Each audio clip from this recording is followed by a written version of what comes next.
Bonjour à tous et bienvenue sur le plateau de Terre d'Info en direct de cette 70e foire de Châlons. Vous ne le savez peut-être pas, mais Campagne TV a posé ses valises dans cette deuxième foire agricole nationale du 26 août au 5 septembre. On sera en direct avec Terre d'Info tous les matins de 11h à midi. On sera rediffusé d'ailleurs à 20h. Et Eric Jean-Jean, là aussi, va vous faire découvrir toutes les escapades gourmandes, en tout cas de cette région Grand Est, l'après-midi en direct à partir de 15h. Donc on compte sur vous et sur votre fidélité, là aussi, pour nous rejoindre et vivre avec nous cette 70e foire de Châlons. Alors au sommaire de cette édition de Terre d'Info, le JT aujourd'hui, dans la partie Actu, c'est la révélation du nouveau logo de la région Grand Est aujourd'hui. Et on a une interview exclusive du président de cette nouvelle région Grand Est, Philippe Richert. Et dans la partie Actu, toujours, on va s'intéresser aujourd'hui à l'évolution des pratiques culturelles, là aussi pour lutter contre le réchauffement climatique. C'est un des sujets importants et fondamentaux de cette 70e foire de Châlons. Et puis vous le savez, là aussi, on a une partie débat. On débattra dans la deuxième partie de cette émission sur les perspectives d'avenir pour l'agriculture ici dans la région Grand Est. Et on aura là aussi deux invités de choix pour pouvoir débattre sur ce plateau. Alors vous le savez, comme d'habitude, vous pouvez interagir avec nous, vous pouvez là aussi poser vos questions à nos invités ou faire vos réflexions. Pour ça, vous avez nos réseaux sociaux, notre page Facebook Campagne TV, notre Twitter @Campagne TV avec le hashtag TDI ou notre site www.campagnetv.com. Je vous ai tout dit, on est parti. Partie Actu.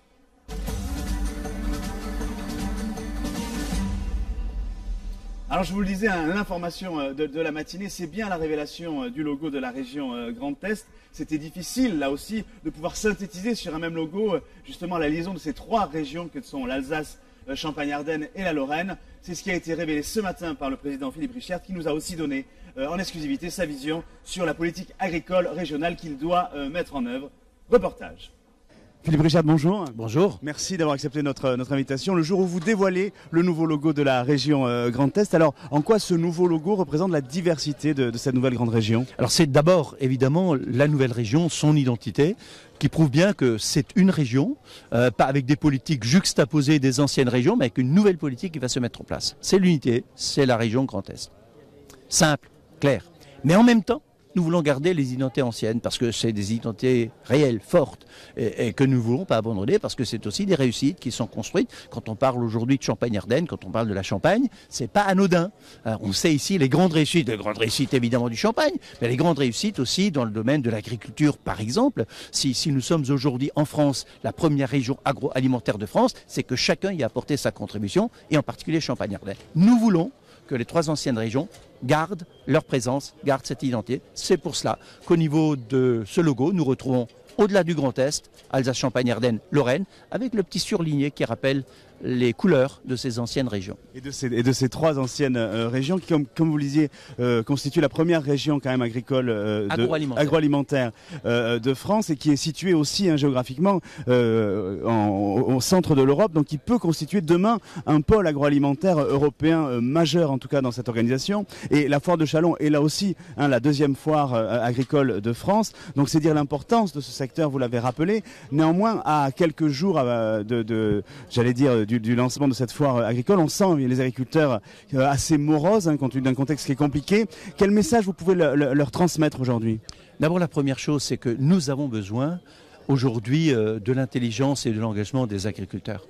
Quand on est agriculteur, c'est pas par hasard. Quand on voit ce que les agriculteurs consacrent en termes de temps, d'engagement sur leurs exploitations, on peut le dire d'abord, c'est des gens qui sont des gens passionnés, des gens compétents, des gens engagés. Et donc nous ne pouvons pas, nous en tant que politiques, tourner la tête en disant voilà, c'est un moment difficile à passer, mais ça passera, on va tourner la page. C'est pas vrai. Nous devons être au rendez-vous, nous devons être dans le dialogue et nous devons regarder comment construire des politiques qui sur le long terme peuvent apporter des réponses. Parce que lorsqu'on s'engage, par exemple, dans l'élevage, mais c'est pas que l'élevage, c'est la même chose lorsqu'on est dans le domaine du grain ou lorsqu'on est dans le domaine de l'agriculture, on ne le fait pas pour 2 ans. Quand on est agriculteur, c'est pour des générations et on construit sur la durée. Il faut donc donner une ligne de crête qui va nous amener sur la durée à construire une agriculture performante. Une agriculture où on n'oppose pas les différents volets.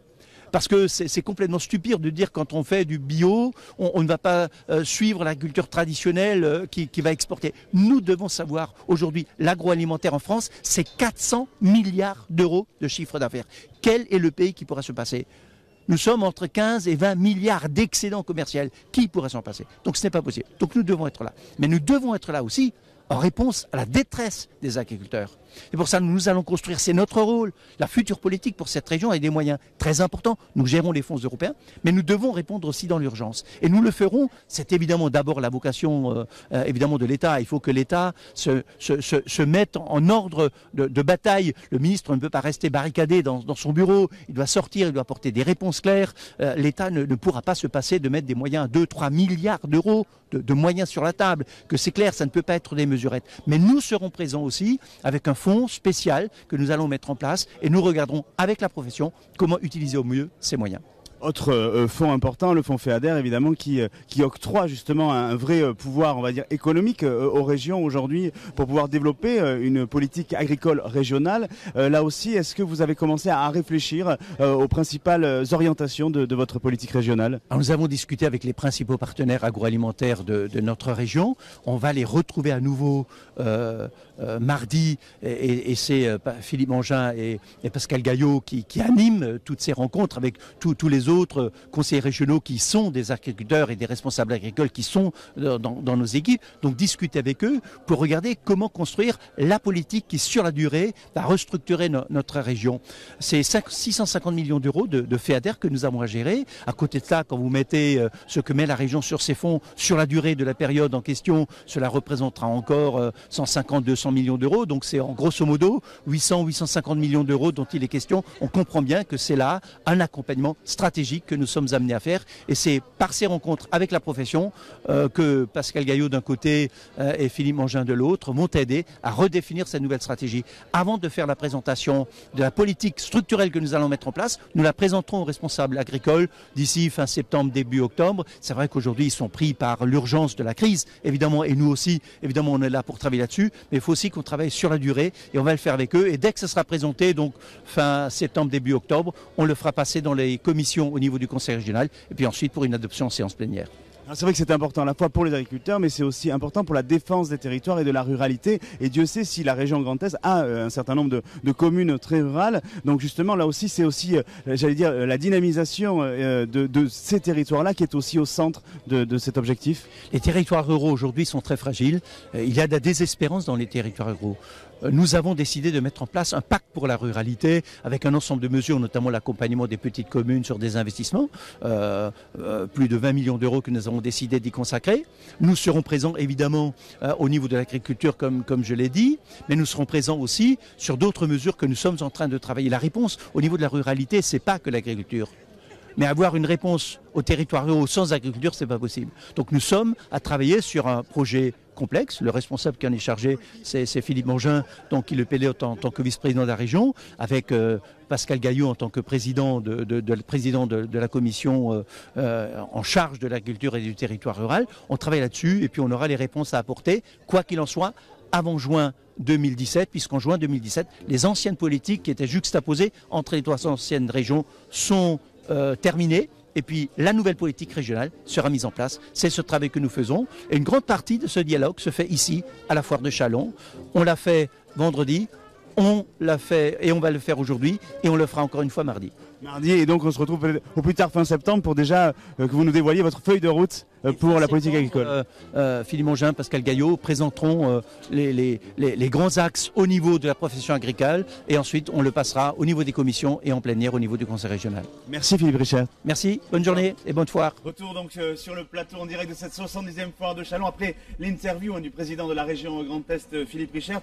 Sans oublier de vous dire que dans la deuxième partie de cette émission, on va continuer ce débat sur les perspectives d'avenir de l'agriculture de Grand Est avec Pascal Gaillot, qui est président de la commission agriculture de la région Grand Est, et Hervé Lapic, qui est le président de la FDSEA de la Marne. Mais pour l'instant, on va parler d'une autre actualité qui est tout aussi importante, c'est celle de l'agriculture et du changement climatique. Je vous rappelle que si vous voulez là aussi venir nous voir, sachez que nous sommes en plein milieu de l'exposition agriculture et changement climatique. On a 700 mètres carrés ici d'exposition avec deux expositions qui y sont consacrées, que ce soit une exposition qui vient de la Cité des Sciences de Paris, Climat 360, ou l'exposition portée par la Chambre d'agriculture sur agriculture et changement climatique. Alors on va en parler avec nos deux invités que je vous présente en tout cas de suite.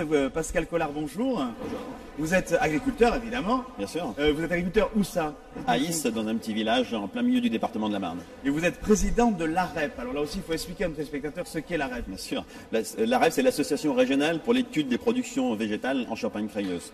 Une association qui a été mise en place une quarantaine d'années et qui s'est démarquée essentiellement par deux plateformes. La première sur l'étude de la migration des nitrates dans l'eau, et donc d'étudier tous les moyens qu'on pouvait utiliser et qui est à notre disposition pour essayer de limiter donc ces fuites.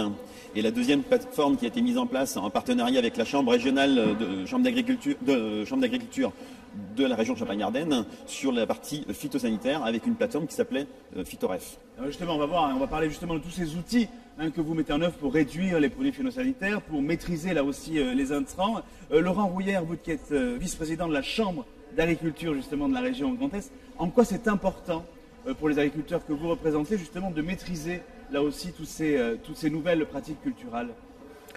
C'est avant tout une attente déjà sociétale et puis préserver toutes nos ressources, que ce soit l'air, l'eau ou le sol, c'est primordial pour nous et surtout aussi pour les générations à venir, parce que c'est quand même notre outil, enfin nos outils de production, et ça impacte directement, et on le voit encore vu la semaine qu'on est en train de vivre et de passer, ça impacte directement notre métier et notre revenu derrière. C'est vrai que le changement climatique impacte les agriculteurs qui sont les premiers là aussi bénéficiaires ou victimes.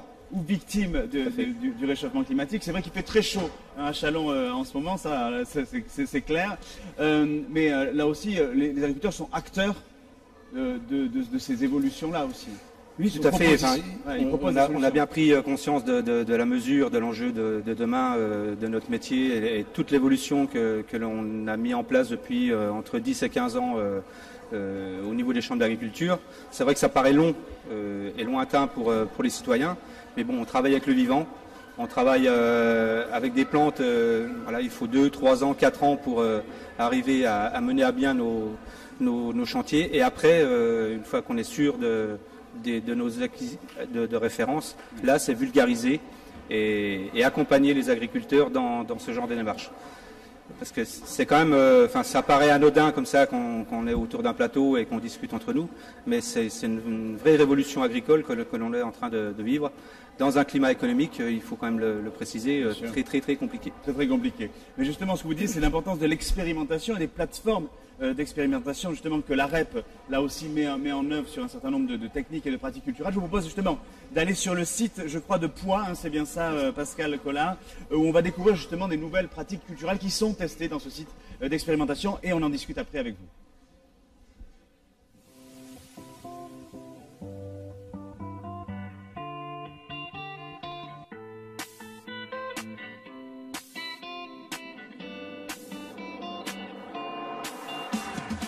On est sur une plateforme expérimentale. Il y a 5 hectares d'expérimentation autour de nous, et cette plateforme est à grandeur nature, c'est-à-dire qu'il y a des agriculteurs qui interviennent ici avec leur propre matériel agricole, et donc qui effectuent des interventions agricoles tout au long de l'année sur ces différentes parcelles. Les légumineuses ont en fait la capacité de fixer l'azote de l'air, et dans certaines conditions, elles peuvent redistribuer cet azote aux cultures principales, que ce soit céréales ou colza par exemple. Pour tester en fait cette technique d'introduire des légumineuses en couvert semi-permanent, il nous fallait quelque part une aire de jeu, donc une parcelle agricole dans laquelle les expérimentations pourraient se dérouler. Et ici on a eu de la chance, on l'a cherché pendant assez longtemps, on est arrivé du coup à Poix, chez Didier Appert.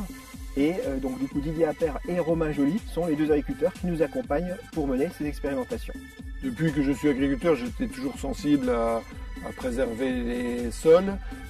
Je cultive tout en terre très crayeuse, où j'ai 20-30 cm de terre et en dessous c'est la craie brute. Donc quand on m'a proposé cet essai, j'ai accepté tout de suite.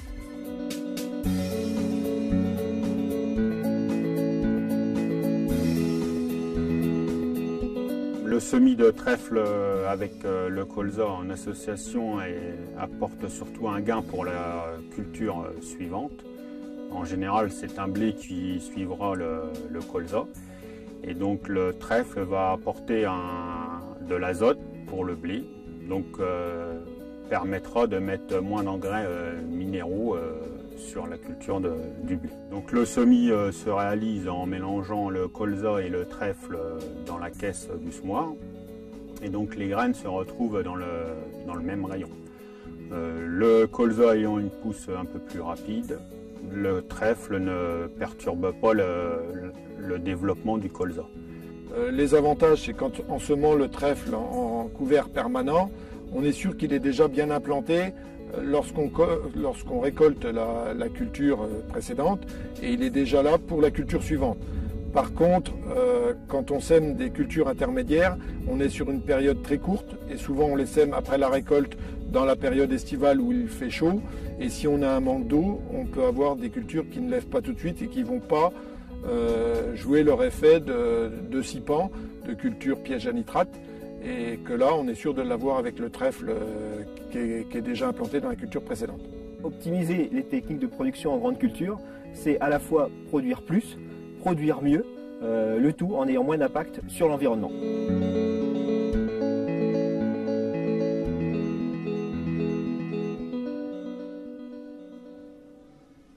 Alors produire plus et produire mieux tout en respectant l'environnement, c'est là aussi le cahier des charges de ces parcelles d'expérimentation. Pascal Collard, on a bien vu là aussi avec l'exemple du trèfle comment on pouvait avoir des techniques qui enrichissent là aussi le sol en azote minéral mais de manière naturelle et qui limitent justement les produits phytosanitaires. C'est vraiment ça l'objectif? C'est clairement l'objectif. Sur une exploitation, parce qu'on parle beaucoup de réchauffement climatique et d'émissions de gaz à effet de serre, et sur une exploitation, quand on fait le bilan carbone, on est souvent fixé sur la consommation des tracteurs qui sont imposants, qui développent des puissances importantes. Mais quand on fait ce bilan, on se rend compte que le premier poste de consommation d'énergie sur une exploitation, c'est l'azote apporté artificiellement, de l'ordre du tiers de la consommation énergétique d'une exploitation. Donc c'est vraiment le volant sur lequel on peut le plus agir et qui aura le plus gros impact sur les consommations d'énergie et donc d'émissions de CO2. Donc l'objectif de ces plateformes, c'est de tester les implantations de cultures légumineuses donc, qui se développent en fixant l'azote de l'air, donc qui le captent, l'utilisent pour se développer et qui ensuite, donc, au cours de l'intersaison, vont redistribuer cet azote à la plante suivante qui, elle, sera destinée à être cultivée et vendue. Donc récolté et vendu. On parle aussi dans le reportage de cultures intermédiaires. Alors là aussi, est-ce qu'on peut repréciser à la fois l'utilité de ces cultures-là et quelles sont justement les réductions d'impact sur le réchauffement climatique? Bien sûr, alors quand on parle bien sûr de trèfle comme une culture piégeuse d'azote, c'est avant tout une culture intermédiaire. Donc on l'utilise professionnellement dans le terme un peu barbare de sipan, donc culture intermédiaire piège à nitrate. Donc son rôle est bien là de dire, voilà, elle piège à nitrate. Donc elle a deux fonctions, capter l'azote de l'air pour se développer, mais aussi récupérer l'azote du sol qui a été libéré par les plantes qui ont été récoltées précédemment et qui minéralisent et qui tombent, qui se dégradent sur le sol et qui vont, si on n'implante pas ces cultures intermédiaires, l'azote va être perdu et donc va notamment polluer les eaux souterraines. Laurent Rouillère, il y a une autre technique qui a été juste évoquée et pas illustrée sur ce reportage, c'est les techniques sous couvert végétal. Alors là aussi, il faut expliquer à nos téléspectateurs ce que c'est aujourd'hui de parler de techniques sous couvert végétal. En fait, c'est des techniques qui sont assez peu répandues encore aujourd'hui en phase expérimentale. Et en fait, on se sert d'une plante annexe pour justement développer la culture que l'on va le mettre en place. Alors pour deux voire trois intérêts. Hein. Le premier, c'est l'aspect mauvaises herbes. Le fait d'avoir un couvert permanent sur nos sols limite l'implantation de mauvaises herbes et de ce fait de concurrence sur la culture de blé ou de colza. Mais la surface est déjà occupée. Voilà, tout à fait. La deuxième, comme le disait très, très judicieusement Pascal, il y a tout un effet captage de carbone. Et après, une fois que cette plante se dégrade, remet de la matière organique dans le sol. Donc là, on a un bilan carbone hyper positif du fait de cette captation-là et de l'enrichissement du sol. Et le troisième, c'est du fait de l'enracinement de ces cultures-là, une meilleure structure de sol. Donc qui dit meilleure structure, dit meilleur enracinement de la culture que l'on va mettre en place et valorisation de tous les éléments minéraux disponibles dans le sol. Mais est-ce que c'est pas plus difficile pour l'agriculteur sur sa récolte principale, justement? Est-ce que ça n'impose pas des contraintes supplémentaires sur la récolte principale? C'est des fois des coups de poker parce que c'est de l'investissement en plus, parce que c'est une culture que l'on met en plus. C'est de la mécanisation en plus parce que c'est parfois des outils vraiment très, très précis, que l'on n'a pas encore régulièrement dans les cours de ferme. Donc c'est de l'investissement qu'il faut faire en plus, et c'est de la technique, parce que des fois, malheureusement, ces cultures-là concurrencent la culture que l'on met en place de blé ou de colza. Donc voilà, c'est pour ça que je dis, on apprend en marchant en fait, hein, et justement, c'est en démultipliant un peu les expériences en fonction des cultures, des types de sols aussi, des pratiques, du matériel, que l'on essaye de s'approprier ces nouvelles techniques et emmener un maximum d'agriculture vers ces démarches-là de façon la plus sûre possible, pour ne pas mettre en péril économiquement leur exploitation. Oui, c'est ça, parce qu'en fait, pour pouvoir convaincre les agriculteurs, il faut être pragmatique à un moment donné, et il faut, Pascal Collard, que là aussi, l'intérêt économique y soit. C'est-à-dire que finalement, s'il y a plus d'investissement au départ, parce qu'il y a plus de plantations, et que ça demande aussi plus d'efforts sur les récoltes, finalement, où l'agriculteur se retrouve? Il y a tout d'abord une prise de conscience évidente du monde agricole par rapport à tout ce qui l'entoure, que ce soit les problèmes de pollution de l'eau, les problèmes de pollution de l'air avec les émanations de carbone. L'agriculteur, après, vous l'avez dit clairement, si on lui demande de faire un travail en plus, il faut qu'il y ait un résultat positif. Voilà. Alors, quand on a mis cette plateforme de poids en place, on ne l'a pas fait comme ça le matin en se levant. On a collecté un certain nombre d'informations. C'est basé sur des expérimentations, notamment d'Arvalis, par rapport à des implantations sur des micro-parcelles. Et on s'est rendu compte que justement ces cultures intermédiaires pouvaient apporter une part de rendement en plus. Mais je l'ai dit tout à l'heure, ces plantes, elles captent l'azote de l'air. On considère qu'elles sont capables d'apporter à la culture qui va suivre de l'ordre de 30 à 40 kg d'azote pur, donc ce qu'on appelle les unités d'azote, ce qui peut représenter sur un blé autour de 15% de fertilisation en moins. Et ça, c'est quelque chose de parfaitement concret, en plus bien sûr des espoirs de productivité qu'on peut avoir en plus. Et est-ce qu'on peut mesurer là aussi les bénéfices, j'allais dire globaux, y compris sur la santé propre de l'agriculteur, parce que là aussi il y a des bénéfices qui ne se mesurent pas économiquement, mais qui peuvent être là aussi mesurés et réels. Alors il y aura la plateforme, vous l'avez vu tout à l'heure, elle débute, on a implanté pour la première fois, donc il va y avoir un certain nombre de suivis par des spécialistes reconnus et très précis pour voir l'impact général de ces implantations de couverts. L'objectif aujourd'hui, bien évidemment, il est aussi de tester l'impact sur la migration des eaux, puisqu'on peut imaginer qu'avoir un couvert végétal semi-permanent sur une parcelle, ça aura forcément un impact sur la migration, sur le comportement des molécules produits phytosanitaires. Donc on espère bien entendu avoir cet effet et en premier lieu, bien sûr, limiter, si on le peut, les intrants phytosanitaires et donc de par ce fait d'améliorer la santé de l'utilisateur. La santé de l'utilisateur.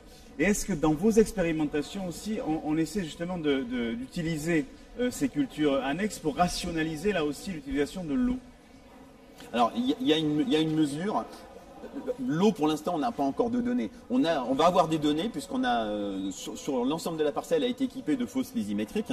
Donc on collecte l'eau de ruissellement à 1 mètre sous terre. Donc on considère scientifiquement qu'à partir d'1 mètre sous terre, il n'y a plus d'évolution, plus d'impact, on va dire, de la vie microbienne du sol sur l'eau. Donc on sait que l'eau qu'on récolte à 1 mètre sous terre, c'est l'eau qu'on trouvera un jour ou l'autre dans les réseaux d'eau potable. Oui, dans la nappe voilà. Et puis après part dans les réseaux. Et donc on va être capable d'analyser pour avoir le plus gros éventail d'informations par rapport à tout cela. Laurent Rouillard, en dehors de ces techniques de sous-couvert végétal, est-ce qu'il y a d'autres techniques qui sont testées sur des exploitations aujourd'hui? Oui, il y a multiples possibilités. Celle-ci en est une. On travaille également sur tout ce qui est allongement de rotation. On était traditionnellement, enfin surtout nous en Lorraine, peut-être un peu moins chez vous, en Champagne-Ardenne, sur un triptyque colza, blé, orge, oui. Essentiellement de culture d'hiver. Et on s'aperçoit que tant au niveau technique, phytosanitaire, que même agronomie, on arrive un peu au bout, quoi. Donc on allonge nos rotations en multipliant ou alors en segmentant culture d'hiver, culture de printemps. Ou même des fois 2 cultures de printemps et une culture d'hiver. Sur la même parcelle, on a une première culture, une première récolte, voilà. Une deuxième culture, une deuxième récolte et une troisième voilà, culture, tout à fait. Récolte. Et on s'aperçoit qu'en faisant des ruptures de culture hiver-printemps, on limite fortement l'impact des herbicides notamment, parce qu'on arrive à faire des ruptures dans le cycle des mauvaises herbes. Donc ça peut être un premier levier. Juste une question par rapport à ça. Est-ce que le choix des cultures de printemps, là aussi, est lié à la culture d'hiver qu'on doit avoir pour justement limiter à la fois l'utilisation de produits phytosanitaires ou justement faire en sorte que la production d'azote minéral de la culture de printemps serve à la culture d'hiver? On le fait également. Tout dépend de la typologie d'exploitation. En polyculture élevage, on a beaucoup plus de souplesse avec la valorisation notamment de cultures fourragères, soit maïs, soit luzerne, soit régras, sur l'exploitation avec les animaux. En système céréalier, on est un peu plus limité. Et puis, il faut aussi que parallèlement, les filières se développent parce qu'il y a de nouvelles cultures, des cultures que l'on faisait auparavant. On avait un peu abandonné chez nous surtout du tournesol, des protéagineux qu'on ne voyait quasiment plus et qui réapparaissent. Et il faut aussi que la filière digère et valorise tous ces produits-là. Donc voilà, on monte en puissance, on sait que ça fonctionne dans certaines situations. Et puis on a également aussi on arrive à travailler aussi en mixant du désherbage mécanique et du désherbage chimique.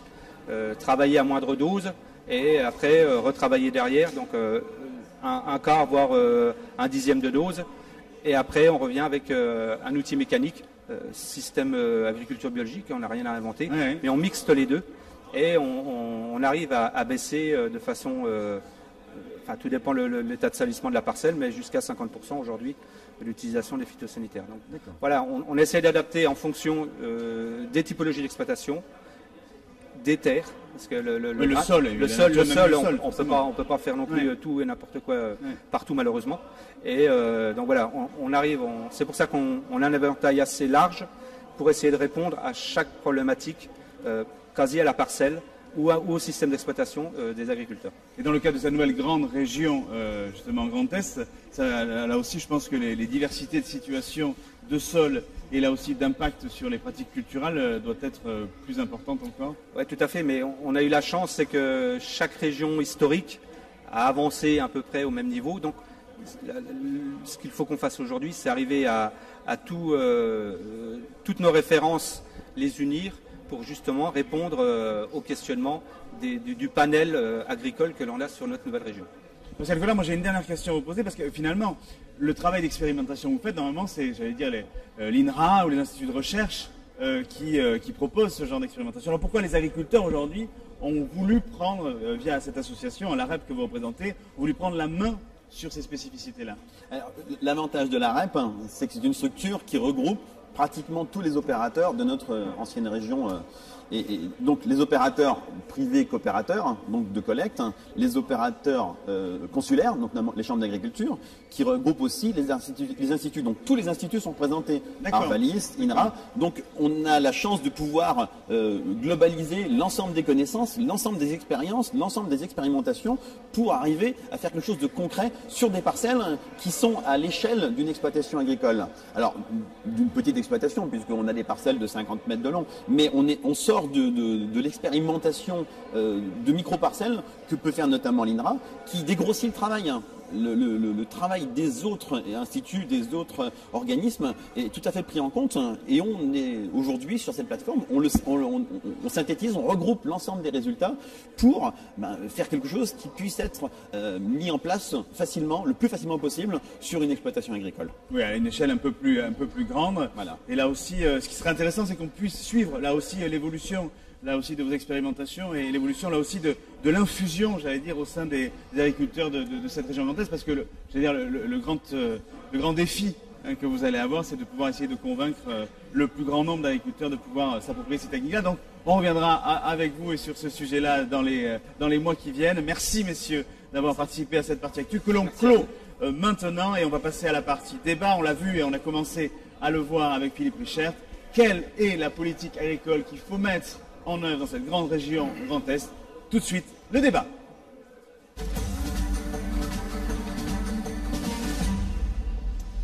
Tout de suite, le débat, ils nous rejoignent sur ce plateau Hervé Lapie, le président de la fédération, la FDSEA de la Marne, et Pascal Gaillot, qui est la présidente de la commission agriculture de la région Grand Est. Alors évidemment, c'est un grand défi avec la loi NOTRe et le fonds FEADER qui va financer la politique régionale agricole de la région Grand Est à plus de 650 millions d'euros. Donc un vrai poids économique là aussi et un vrai outil économique pour pouvoir développer la politique agricole régionale de cette région Grand Est. On l'a vu tout à l'heure avec l'interview de Philippe Richert. Il y a beaucoup d'ambition, mais on a noté surtout une co-construction voulue par le président avec l'ensemble des acteurs agricoles. Pascal Gaillot, c'est réellement ça que vous avez souhaité pour pouvoir là aussi écrire la feuille de route des 5 années qui viennent?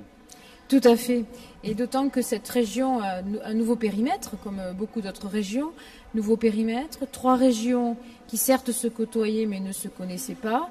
Et nous avons considéré, bien qu'au niveau de la commission agriculture, la moitié des élus soient des agriculteurs et connaissent bien le sujet, nous avons néanmoins souhaité plutôt travailler en concertation avec l'ensemble des organisations professionnelles agricoles pour écrire ce projet, un projet que l'on veut ambitieux, un projet à 5 ans. Il était hors de question que nous le travaillions tout seuls et que nous dirigions complètement la politique alors que nous avons tous à travailler ensemble. Et c'est le propre de l'agriculture, je crois d'ailleurs, de travailler en collaboration. Oui, l'aspect coopératif, c'est très vrai. Alors justement, on a un représentant d'un des départements de cette nouvelle grande région Grand Est, Hervé Lapie, justement. Vous avez senti cette volonté de co-construction là aussi de la politique agricole régionale, ou est-ce que c'est réellement juste, j'allais dire, un vœu pieux de politique? Non, c'est une réelle volonté de co-construire la politique agricole qu'on pourrait mener dans la région Grand Est. Je crois qu'on l'a déjà mené chez nous en Champagne-Ardenne, je crois qu'en Lorraine, en Alsace, c'était déjà identique. Il y a une vraie volonté, et je crois que l'orientation de la politique agricole commune, il y a des termes qui sont appropriés au monde agricole, qui sont le premier pilier des aides directes et du deuxième pilier du développement rural, du développement économique, qui va appartenir aussi aux compétences de la région. Donc, il y a un souhait du syndicalisme aujourd'hui de travailler en concertation avec la grande région. Et je crois qu'au-delà du syndicalisme, il faut coopérer. C'est l'ensemble du monde agricole qui doit porter les projets sur un territoire aussi vaste qui représente 50 000 exploitations agricoles. Mais c'est 2 fois la Belgique en termes de surface, juste pour préciser, pour les gens qui ne connaîtraient pas la région Grand Est, on est à 2 fois la Belgique. Donc c'est dire que c'est quasiment un État. Donc voilà. Oui. Et puis il faut prendre conscience que c'est aussi une grande région qui est très diversifiée. Diversifiée par son vignoble, diversifiée par ses grandes cultures, diversifiée par l'élevage. Je crois que l'élevage est très présent et on connaît les difficultés de l'élevage aujourd'hui. Donc voilà, je crois qu'en tant qu'acteur du territoire, l'agriculture a toute sa place. Et donc il y a un élément sur lequel on doit aussi travailler, c'est le bois, c'est la forêt. Je crois qu'on a aussi du développement économique à faire à partir des atouts du territoire, avec des femmes et des hommes qui ont envie de s'investir. Donc profitons aussi de cette dynamique nouvelle régionale pour porter un projet de territoire, pour développer de l'économie, développer du social, c'est-à-dire que développer de l'emploi, c'est important. Et rappeler aussi que l'agriculture en France, 15% des actifs aujourd'hui en France participent directement ou indirectement au métier de l'agriculture. Donc c'est un secteur stratégique qu'il ne faut surtout pas laisser tomber. Alors Pascal Gaillot, on vient de voir avec Hervé Lapie la diversité des filières qu'il y avait justement à coordonner dans cette politique régionale et comment rendre un peu une compétitivité à ces filières, parce que chacune a ses difficultés. On voit bien la filière d'élevage, la filière laitière ces jours-ci, la filière céréalière qui a quelques difficultés justement avec ses rendements aujourd'hui. Donc comment on fait là aussi pour rendre une compétitivité et avoir une ambition là aussi pour en faire une région européenne agricole compétitive aujourd'hui? Alors nous, on a travaillé, et on l'a dit en collaboration, en co-construction, autour de 2 thèmes principaux, l'innovation d'une part, et d'autre part la modernisation, l'investissement. Et il nous semble que ces filières, nous devons les accompagner et elles évolueront que par ces 2 mots, et nous devons les accompagner à ce niveau-là, par l'innovation, la recherche, je crois qu'on y reviendra, et dans cette région, on a des belles démonstrations qui sont déjà faites et qui continueront d'être faites, d'une part, et d'autre part l'investissement. Et nous, la région, nous nous positionnons en disant les filières, c'est de l'agriculteur jusqu'à l'agroalimentaire, jusqu'au consommateur, et nous voulons aider à la modernisation de tous les maillons de la chaîne, quel que soit d'ailleurs le circuit de commercialisation, que l'on soit en circuit court ou qu'on soit en circuit long, et c'est d'autant plus prégnant dans notre région que notre agriculture est quand même assise sur des grandes filières, vous l'avez dit, oui, très structurantes, filière céréalière, mais également filière laitière, filière bovine, etc. Très structurantes et très structurées jusqu'à présent et qui nécessitent peut-être de revoir leur modèle et nous serons là pour les accompagner. Et Hervé Lapie, de se parler aussi, parce que, juste pour prendre un exemple, c'est vrai qu'aujourd'hui, si on prend par exemple le champagne, la filière est très exportatrice et un circuit de distribution, on va dire en circuit export et circuit lent, et peu en circuit court, ce qui est tout l'inverse par exemple du vin alsacien, qui est quand même plutôt sur un circuit de proximité. Donc est-ce que ça aussi, c'est pas juste d'essayer d'échanger là aussi, pour mieux là aussi à la fois irriguer tous les circuits de distribution et alors aussi se faire connaître du consommateur? Oui, je crois que le projet qu'on porte aussi à travers de la grande région, c'est ce projet qu'on pourrait mettre en place en partant du consommateur aussi vers le producteur.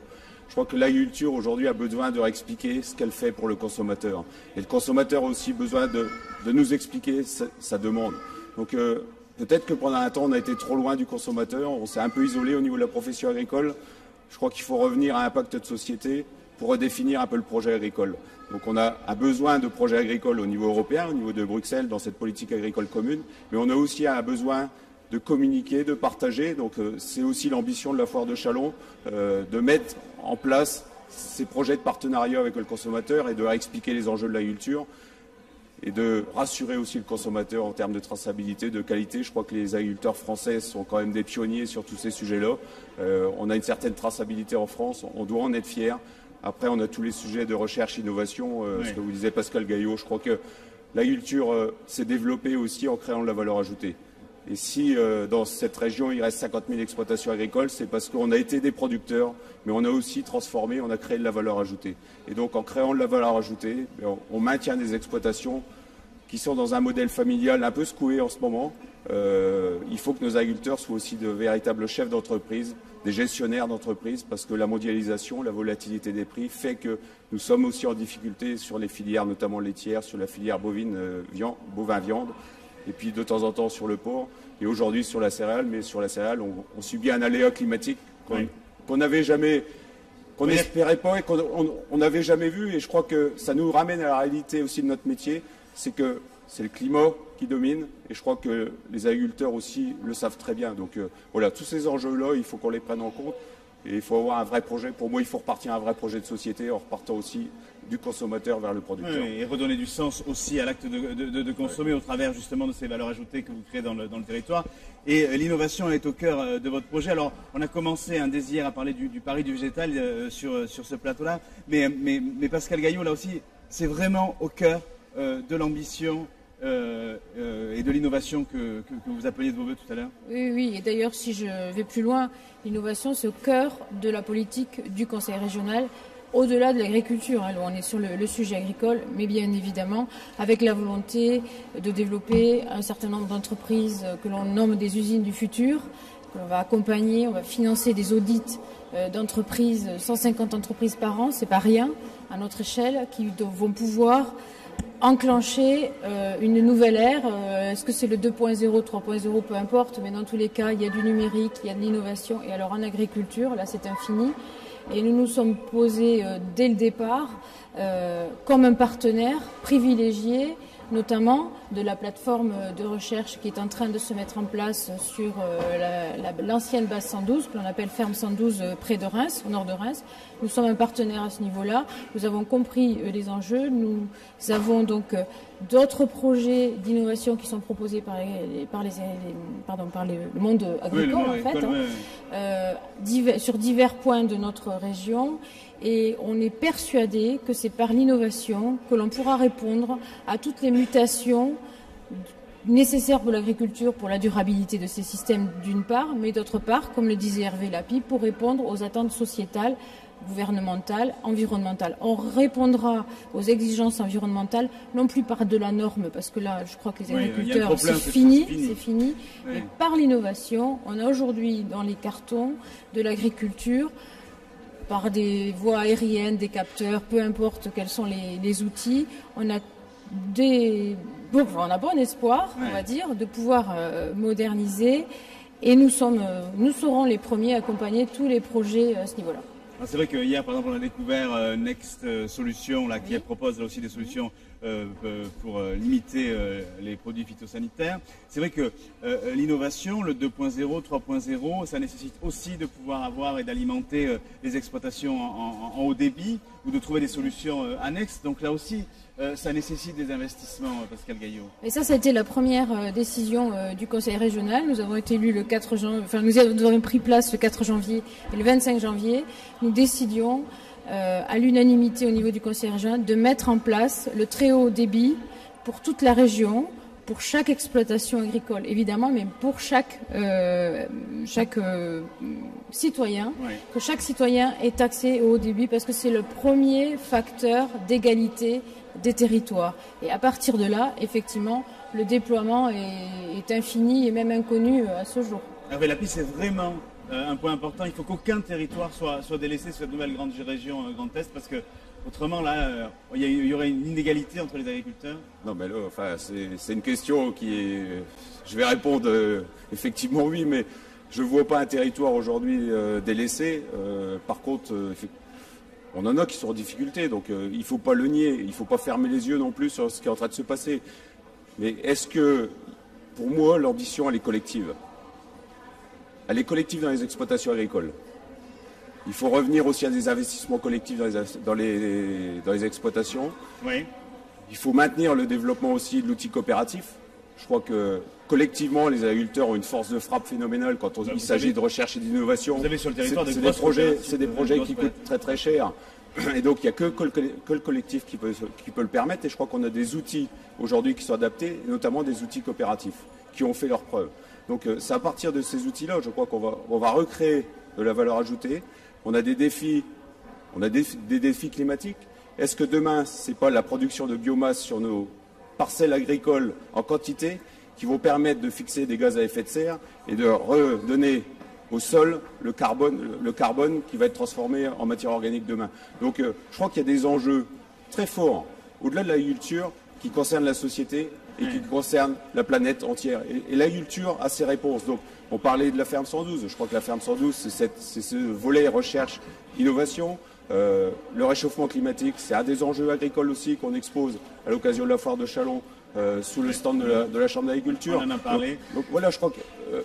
il y a l'école de compétitivité dont on n'a pas parlé aussi. C'est important aussi que de faire le lien entre des initiatives différentes et le lien entre la recherche et justement les exploitations agricoles et les industries qui peuvent s'y rattacher. Mais ce pôle effectivement, c'est d'une force majeure dans la région Grand Est et Hauts-de-France.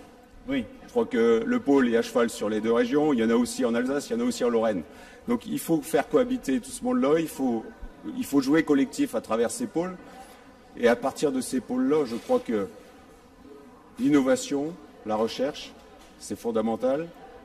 Et après, c'est comment on communique aussi aux consommateurs ce qu'on est en train de mettre en place. Parce que je crois que derrière ces pôles de compétitivité, de temps en temps, on se pose la question, mais est-ce que les enjeux demain, c'est pas de garder la partie noble de nos plantes pour l'alimentation humaine et animale et faire de la transformation de la fibre, des pailles, pour faire une alternative au tout pétrole et à partir de là développer des produits biosourcés. Donc nous avons des prototypes qui existent, nous sommes aujourd'hui dans l'expérimentation, mais nous sommes prêts à passer au modèle industriel. Donc nous aurons besoin de financement, mais les financements, nous irons les chercher chez la profession agricole, nous irons la chercher au niveau du Grand Est, et nous irons la chercher au niveau de l'État s'ils veulent nous accompagner. Donc je crois que voilà, ça fait partie du projet autour du paradis végétal où il faut qu'on explique ce qu'on fait. On a été trop longtemps inaudible, certainement, mais je crois que la profession agricole s'est pas endormie et elle va répondre à ces objectifs-là. Moi, j'y crois. Pascal Gaillot, c'est un point qui est important, c'est comment, une fois qu'on a mis en place ces expérimentations, qu'on voit que ça marche et qu'on les développe au sein d'une politique agricole régionale, comment justement on fait en sorte que le consommateur comprenne là aussi tous ces enjeux et qu'il soit justement même capable de payer un peu plus cher un produit dont il sait justement qu'il est j'allais dire, cultivés sur la région Grand Est. Mais pour qu'ils comprennent, il faut qu'il ait déjà accès au produit. Ça veut dire que le produit soit produit, voilà, qu'il soit un magasin. Et donc, le pôle a l'habitude de dire on veut passer d'une usine à projet à une usine à produit. C'est vraiment ça. Et c'est là que nous pouvons effectivement intervenir aussi quand on dit appui aux filières, aux investissements, etc. Évidemment, passer de la phase recherche, comme on a au pôle de compétitivité, à la phase usine, transformation, production, ça nous paraît être fondamental. Ça nous paraît être un enjeu majeur d'ailleurs de développement de notre territoire. Et bien évidemment, le Conseil régional, avec sa compétence économique, est là pour accompagner ce type de démarche. Et je pense que c'est là que le consommateur, quand il aura accès aux produits, aujourd'hui, il n'a pas assez accès et ça reste quand même encore assez expérimental ou loin de ses préoccupations. Il n'y a rien de tel que d'avoir le produit dans le rayon du magasin dans lequel on fait ses courses. Et labellisé Grand Est, et comme ça voilà. Alors on a peut-être aussi besoin de créer tous ensemble un élan pour peut-être provoquer cette consommation, même si le marché n'est pas complètement mature ou prêt à être développé, il faut qu'on y aille, même parfois à titre pilote ou expérimental. Alors justement, vous avez justement votre feuille de route pour 5 ans. Voilà. Tout à fait. Donc on essaiera là aussi de vous suivre tout au long de ces 5 ans. Merci. Pour justement montrer que c'est possible, parce que c'est ça aussi qu'il faut dire et qu'il faut donner comme espoir et comme objectif à tous les gens qui nous regardent et qui nous suivent. Merci à vous. On arrive déjà au terme de cette émission qui est en direct, je vous le rappelle, de cette 70e foire de Châlons, ici à Châlons en Champagne. On se retrouve dès demain en direct, mais d'ici là, cultivez votre jardin. Au revoir.